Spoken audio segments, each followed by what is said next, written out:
dari kelompok 8 ingin menjelaskan tentang penghasilan final. Sebelum masuk ke materi, perkenalkan nama saya Feby Irwansyah sebagai moderator dan pemateri ketiga. Dan selanjutnya, halo semuanya, nama saya Nabila Safitri, di sini sebagai pemateri pertama. Perkenalkan, saya Silna Kasum sebagai pemateri kedua. oke semuanya, mari kita simak penjelasan tentang pajak penghasilan final.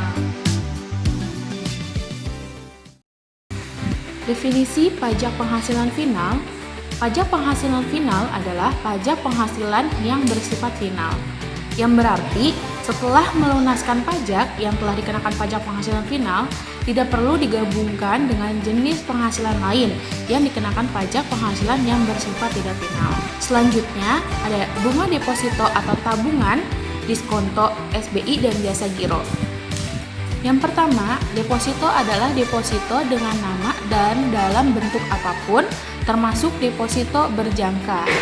Sertifikat deposito dan deposit on call, baik dalam mata uang rupiah maupun dalam mata uang asing yang ditempatkan pada atau diterbitkan oleh bank. Yang kedua ada tabungan. Nah, di sini adalah simpanan pada bank dengan nama apapun, termasuk giro, yang penarikannya dilakukan menurut syarat-syarat tertentu yang ditetapkan oleh masing-masing bank. Kemudian yang ketiga ada penghasilan berupa bunga dengan nama dan dalam bentuk apapun yang diterima atau diperoleh dari deposito dan tabungan serta diskonto. Sertifikat Bank Indonesia dipotong pajak penghasilan yang bersifat final. Kemudian pengenaan pajak penghasilan atas bunga deposito dan tabungan serta diskonto sertifikat Bank Indonesia adalah sebagai berikut. Yang pertama, dikenakan PPh final sebesar 20% dari jumlah bruto terhadap wajib pajak dalam negeri dan bentuk usaha tetap. Yang kedua, dikenakan PPh final sebesar 20% dari jumlah bruto atau dengan tarif berdasarkan perjanjian penghindaran pajak berganda yang berlaku terhadap wajib pajak luar negeri. Selanjutnya, pemotongan PPh final di atas tidak dilakukan terhadap yang A, bunga deposito dan tabungan serta diskonto sertifikat Bank Indonesia sepanjang jumlah deposito dan tabungan serta sertifikat Bank Indonesia tersebut tidak melebihi jumlah 7.500.000. Yang B, bunga dan diskonto yang diterima atau diperoleh bank yang didirikan di Indonesia atau cabang bank luar negeri di Indonesia. Yang C, bunga deposito dan tabungan serta diskonto sertifikat Bank Indonesia yang diterima atau diperoleh dana pensiun yang pendiriannya telah disahkan oleh Menteri Keuangan sepanjang dananya diperoleh dari sumber pendapatan sebagaimana dimaksud dalam pasal 29 UU nomor 11 tahun 1992 tentang dana pensiun.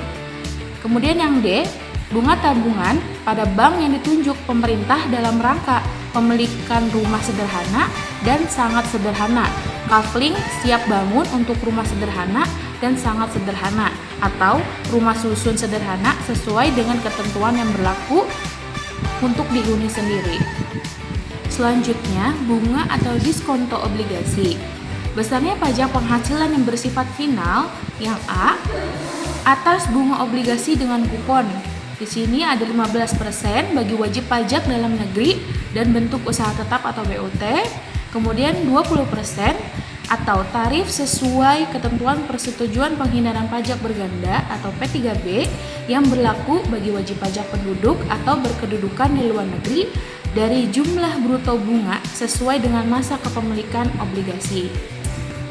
Yang B, atas diskonto obligasi dengan kupon sebesar 15% bagi wajib pajak dalam negeri dan bentuk usaha tetap, 20% atau tarif sesuai ketentuan persetujuan penghindaran pajak berganda atau P3B yang berlaku bagi wajib pajak penduduk atau berkedudukan di luar negeri.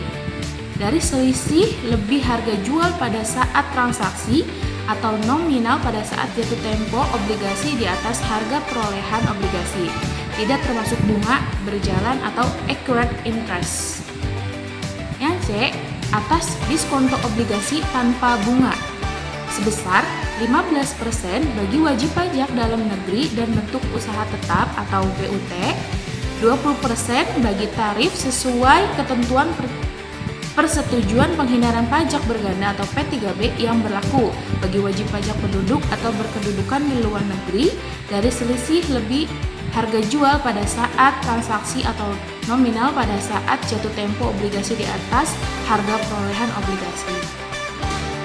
Selanjutnya yang D, bunga dan atau diskonto dari obligasi yang diterima dan atau diperoleh wajib pajak reksadana yang terdaftar pada Badan Pengawas Pasar Modal dan Lembaga Keuangan sebesar 0% untuk tahun 2009 sampai dengan tahun 2010, 5% dari tahun 2011 sampai dengan tahun 2013, dan 15% untuk tahun 2014 dan seterusnya.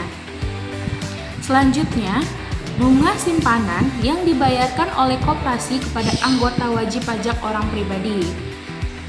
Yang pertama, bunga simpanan adalah imbalan berupa bunga simpanan yang diterima anggota koperasi orang pribadi dari dananya yang disimpan pada koperasi tempatnya menjadi anggota, yang merupakan bagian dari sisa hasil usaha. Kemudian yang kedua, anggota koperasi orang pribadi yang memperoleh penghasilan berupa bunga simpanan yang dibayarkan oleh koperasi yang didirikan di Indonesia, dikenakan pajak penghasilan yang bersifat final. Selanjutnya, besarnya pajak penghasilan adalah 0% untuk penghasilan berupa bunga simpanan sampai dengan 240.000 per bulan. Kemudian ada 10% dari jumlah bruto bunga untuk penghasilan berupa bunga simpanan lebih dari Rp240.000 per bulan. Selanjutnya, pajak penghasilan di atas wajib dipotong oleh koperasi yang melakukan pembayaran bunga simpanan kepada anggota koperasi orang pribadi pada saat pembayaran.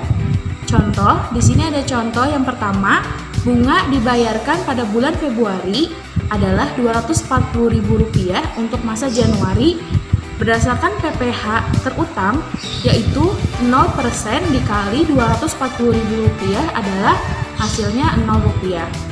Contoh yang kedua, bunga dibayarkan pada bulan Februari sebesar Rp245.000 untuk masa Januari. Besarnya PPh terutang yaitu 10% dikali Rp245.000, hasilnya adalah Rp24.500. Contoh yang ketiga, bunga dibayarkan pada bulan April sebesar Rp500.000 dengan rincian bulan Januari dengan jumlah Rp250.000, bulan Februari dengan jumlah Rp150.000, dan bulan Maret sejumlah Rp100.000.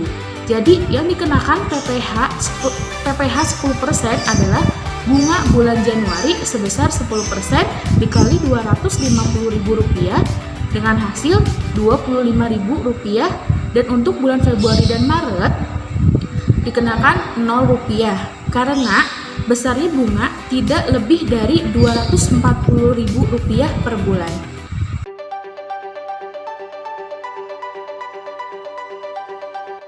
Tata cara Willy Ivan Tansurya, tahun 2011, halaman 29. Yang pertama, pemotongan. Yang kedua, penyetoran. Dan ketiga, pelaporan pajak. Pemotongan PPh. Yang pertama, pemotongan PPh menggunakan formulir bukti pemotongan PPh final pasal 4 ayat 2 atas bunga simpanan yang dibayarkan oleh koperasi kepada anggota koperasi orang pribadi, yang diisi rangkap 3 dengan peruntukan sebagai berikut. Lembar pertama untuk wajib pajak, lembar kedua untuk KPP, dan lembar ketiga sebagai arsip pemotongan pajak.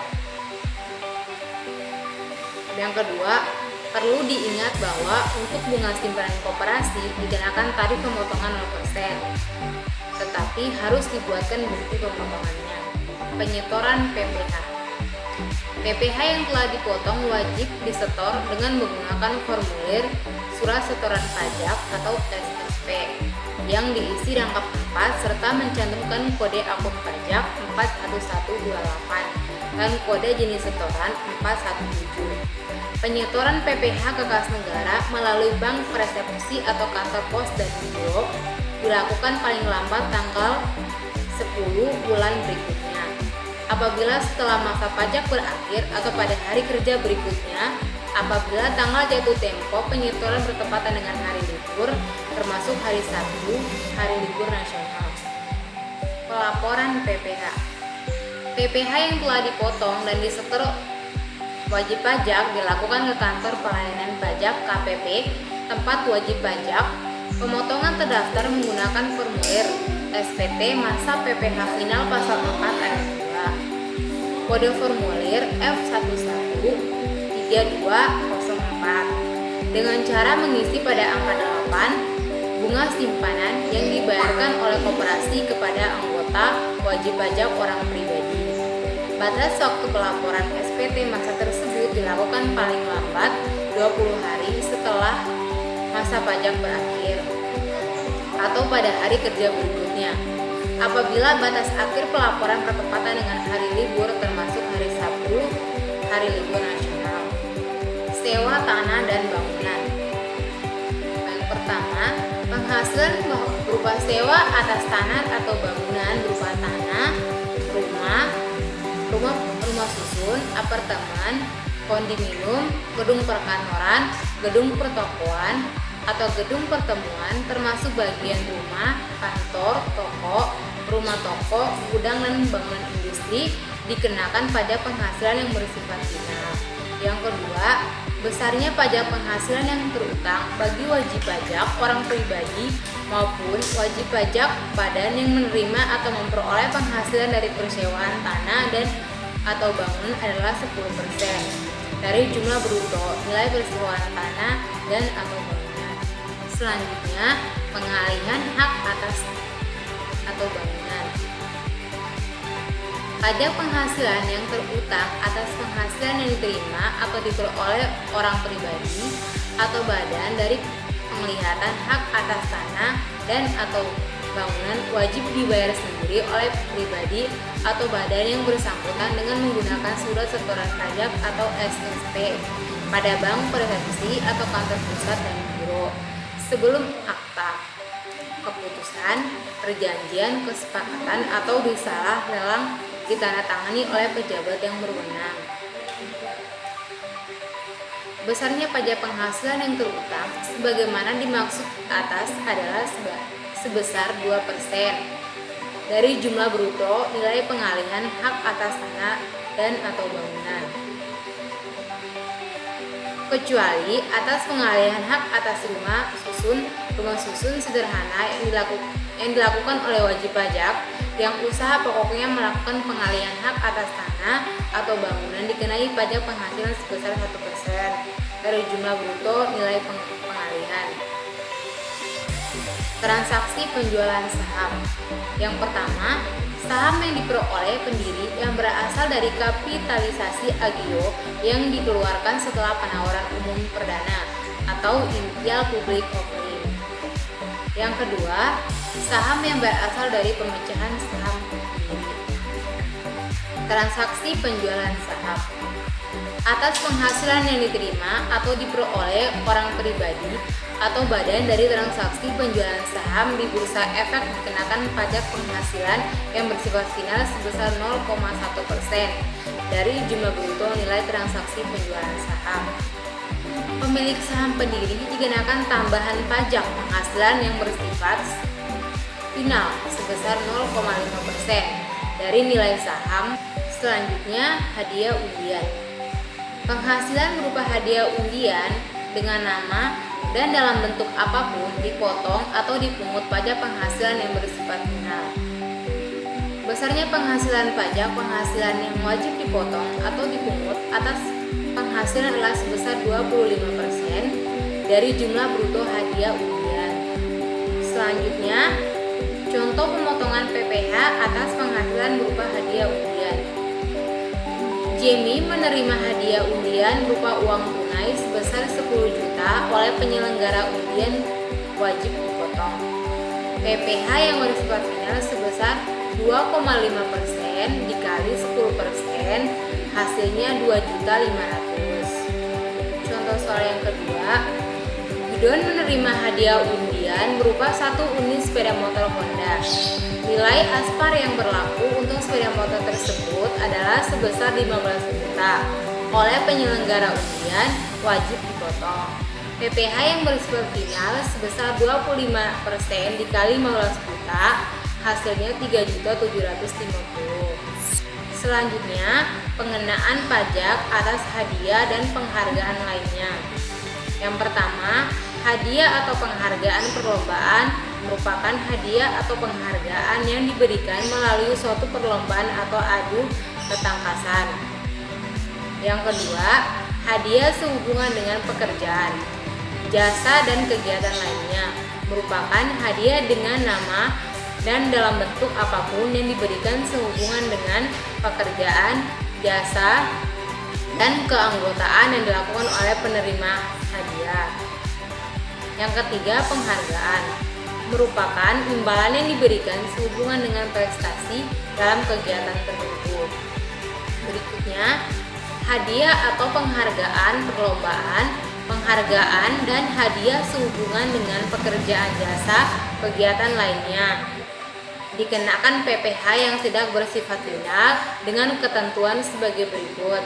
Yang pertama, bila mana penerimaan penghasilan adalah orang pribadi wajib pajak dalam negeri, dikenakan pemotongan PPh pasal 21 sebesar tarif menurut pasal 17 Undang-Undang PPh dikali penghasilan bruto.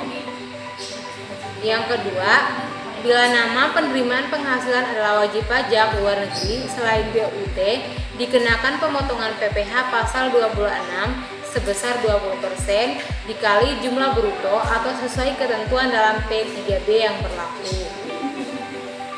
Yang ketiga, apabila penerimaan penghasilan adalah wajib pajak badan termasuk BUT, dikenakan pemotongan PPh berdasarkan pasal 23 Undang-Undang PPh sebesar 15% dikali penghasilan bruto.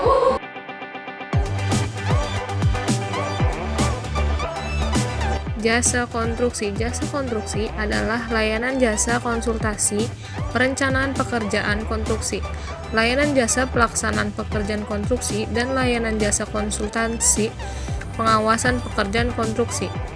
Kualifikasi usaha adalah stratifikasi yang ditentukan berdasarkan sertifikasi yang dikeluarkan oleh lembaga pengembangan jasa konstruksi. Dalam hal penyedia jasa adalah bentuk usaha tetap. Tarif pajak penghasilan tersebut tidak termasuk pajak penghasilan atas sisa laba bentuk usaha tetap setelah pajak penghasilan yang bersifat final. Sisa laba dari bentuk usaha tetap setelah pajak penghasilan tersebut dikenakan pajak sesuai dengan ketentuan mengenai pajak penghasilan bagi wajib pajak luar negeri. Pasal 26 Undang-Undang PPh, yaitu sebesar 20% dari jumlah bruto atau sesuai dengan ketentuan dalam persetujuan penghindaran pajak berganda. Penghasilan dari usaha jasa konstruksi dikenakan pajak penghasilan yang bersifat final. Tarif pajak penghasilan untuk usaha jasa konstruksi adalah yang pertama, 2% untuk pelaksanaan konstruksi yang dilakukan oleh penyedia jasa yang dimiliki kualifikasi usaha kecil. 2. 4% untuk pelaksanaan konstruksi yang dilakukan oleh penyedia jasa yang dimiliki kualifikasi usaha. 3% untuk pelaksanaan konstruksi yang dilakukan oleh penyedia jasa yang dimiliki kualifikasi usaha menengah dan besar. Yang ketiga, 4% untuk perencanaan konstruksi yang dilakukan oleh penyedia jasa yang dimiliki kualifikasi usaha. 4% untuk pengawasan konstruksi yang dilakukan oleh penyedia jasa yang dimiliki kualifikasi usaha. Selanjutnya, transaksi derivatif berupa kontrak berjangka yang diperdagangkan bursa.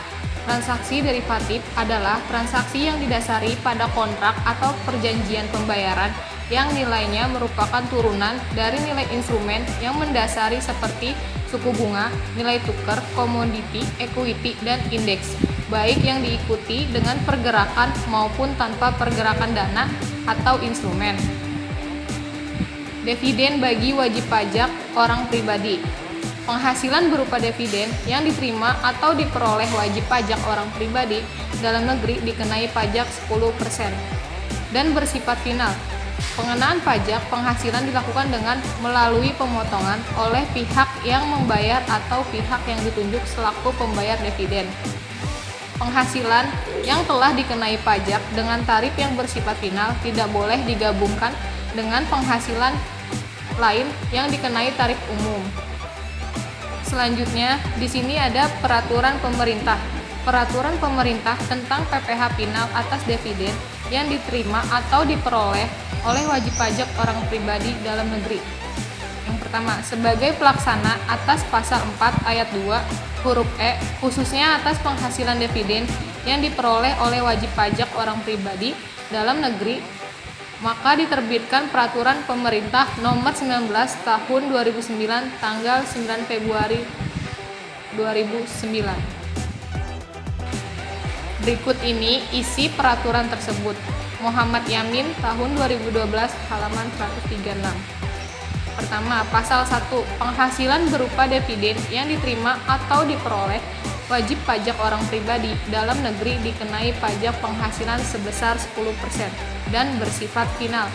Pasal 2, pengenaan pajak penghasilan sebagaimana dimaksud dalam pasal 1 dilakukan membayar pemotongan oleh pihak yang membayar atau pihak lain yang ditunjuk selaku membayar dividen.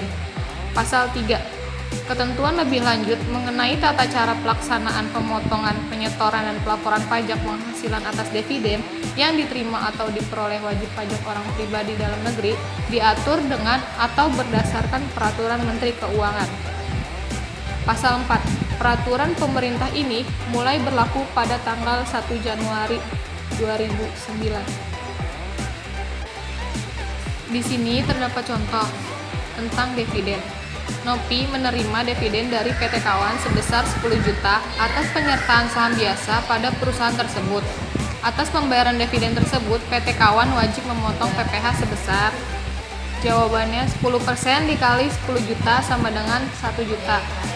Kenapa 10% tarifnya? Karena dividen sebagai objek pemotongan PPh pasal 4 ayat 2 jika dividen diterima oleh wajib pajak orang pribadi serta dikenakan tarif final sebesar 10%. Selanjutnya, penghasilan yang dikenakan pajak penghasilan final berdasarkan PPh pasal 15. Penghasilan yang dikenakan pajak penghasilan final berdasarkan PPh pasal 15 adalah perusahaan pelayaran atau penerbangan luar negeri yang mempunyai bentuk usaha tetap di Indonesia dan perusahaan pelayaran dalam negeri untuk mengangkut orang atau barang.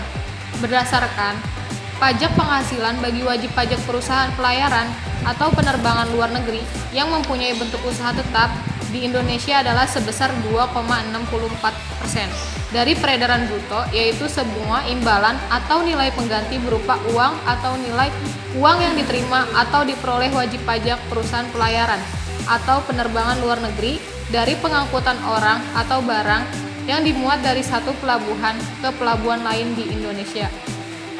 Penghasilan yang dikenakan pajak penghasilan final berdasarkan PPh pasal 19. Pajak penghasilan yang dikenakan adalah selisih lebih revaluasi aktiva tetap perusahaan di atas nilai sisa buku fiskal. Semula dikenakan pajak penghasilan yang bersifat final, tarif pajak penghasilan atas selisih lebih penilaian kembali aktiva tetap perusahaan di atas nilai sisa buku fiskal. Semula adalah sebesar 10% dan bersifat final. Penghasilan yang dikenakan pajak penghasilan final berdasarkan peraturan pemerintah nomor 46 tahun 2013.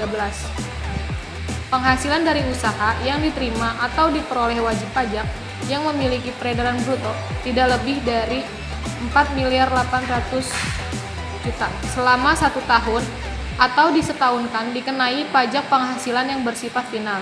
Besarnya pajak penghasilan berdasarkan peraturan pemerintah nomor 46 tahun 2013 adalah omset bruto setiap bulan dikali dengan 1% untuk setiap tempat kegiatan usaha.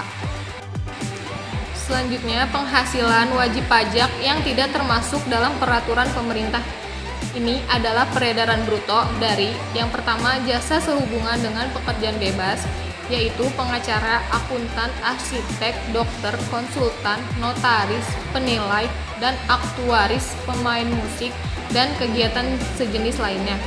Yang kedua, penghasilan yang diterima dari luar negeri. Yang ketiga, usaha yang atas penghasilannya telah dikenai pajak penghasilan yang bersifat final dengan ketentuan peraturan perundang-undangan perpajakan tersendiri. Yang keempat, penghasilan yang dikecualikan sebagai objek pajak. Yang kelima, wajib pajak badan yang belum beroperasi secara komersial. Yang terakhir, wajib pajak badan yang dalam jangka waktu 1 tahun setelah beroperasi secara komersial memperoleh peredaran bruto melebihi 4,8 miliar.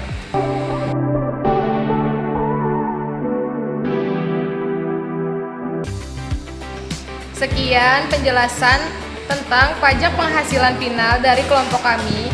Semoga dapat dimengerti dan bermanfaat bagi kita semua. Wassalamualaikum warahmatullahi wabarakatuh.